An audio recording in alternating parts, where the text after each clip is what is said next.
Welcome back to the Road Show this morning in the Buzz. Britney Spears is the latest release photos that have no retouching or photoshopping of her images for her latest ad campaign for candies. 29-year-old Britney joins Jessica Simpson in going public with her imperfections. Now take a look at these before and after pictures, okay?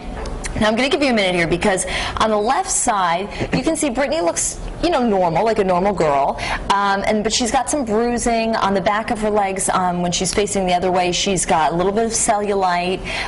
Blemishes are covered. The skin tone is different. Her legs are slimmer. Her waist is slimmer on the right side. Britney says she's releasing it because she's proud of her body. Good for her. Now Jessica Simpson did something kind of similar because she appears in this month's Marie Claire magazine with no makeup on, and take a listen to what she had to say about it. I absolutely was not wearing makeup. If you look at the cover, you can tell my nose has been broken a couple times. It's like a little, like if you look at a retouched cover of me, and if you look at the Marie Claire cover, you can see that there is a big difference. And I really wanted to show women that I'm just a normal person, and I don't know, like I take the pictures. I don't know what the magazine's going to do with it after that. I don't know what the photographer's going to do with it after that. So it was important for me to make sure that they absolutely did not retouch, and I was not wearing makeup.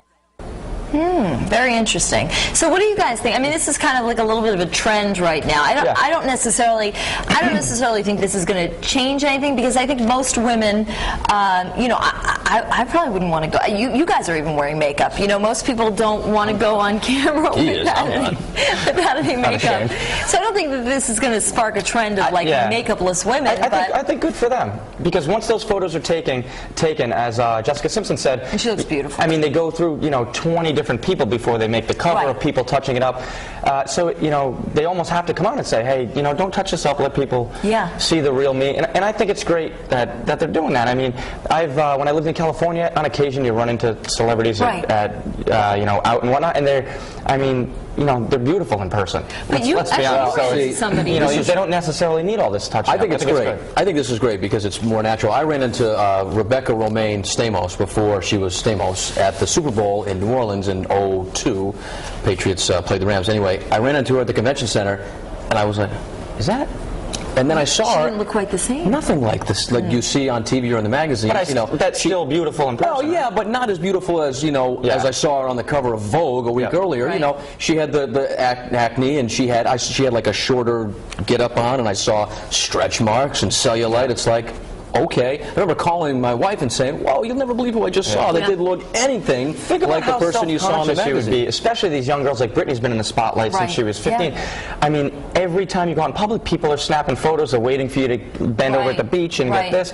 I mean, to live a life like that, you know what I think is interesting? I couldn't imagine going through that. I think it is interesting that that when you see them side by side, because it really does show you how much different it is. A person is from the image of that person. But what's also interesting is when you see Britney Spears and her fake self side by side, you almost think, well, the real Britney Spears looks a little thick. But when you see her, you're like, no, she's a normal girl. So I think it's interesting how it's kind of changed our perspective of what's normal, what's healthy, and that sort of thing. Courtney, I'm interested to hear what some of our viewers are saying about this morning. They like it, and they seem to think, it's not going to change much, but they do like seeing the celebrities in who they really are, and it lets all of us think, that people don't walk around looking like Barbie dolls. Here's what some of the guys have to say on the live blog. This is from Joseph Butera, and he says, "We see enough of the celebrities all the time, whether it's live or on TV. We all know what they look like." And Jerry says, "I think they should all show themselves without touch-ups." And Lisa says, "Yes, of course she looks different in the untouched photos, but who cares?"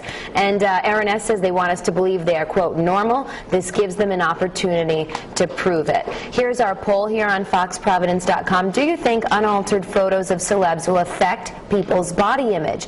A, yes, it allows imperfections to be seen, or B, no, it won't make a difference. So you can vote in there, or if you're on Facebook, you can join in the show by leaving a comment here under the link we've provided with those Britney pictures. And Pamela Burkett says, "Most know today how much you can edit in pictures. I say this is a very good thing. It shows even the stars are not perfect. It also shows you can do a lot in picture editing. Kudos to Britney for allowing both photos of the shots to be shown." Jones. I couldn't have said it better myself, but we'll see where you all stand with our poll results in about a half hour. So for now, I head back into the kitchen. Patrick,